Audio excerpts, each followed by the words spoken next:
আইতা তুমি ইয়াতেই শুই আছা ময়ো আজিকালি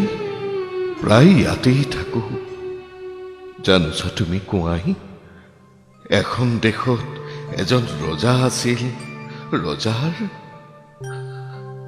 জানা হৌৱা তোমাৰ কাষতে দেউতাও আছে এৰি থৈ যি গুচি গলেই নাহিল তোমালোকক বিচাৰি প্ৰায়ে ইয়ালৈ আহোঁ নাপাওঁ বিচাৰি ইয়াত আইৰো এষাৰি মাত দেউতাই আনি দিব এটি নতুন চোলা বাহ বাহ তোমাৰ কোলাত শুই শুই ফুৰিম জোনাকী বাট জানা ইয়াৰ মানুহবোৰ বৰ বেয়া মই বৰ আমনি পাইছো আইতা মোক লৈ যোৱা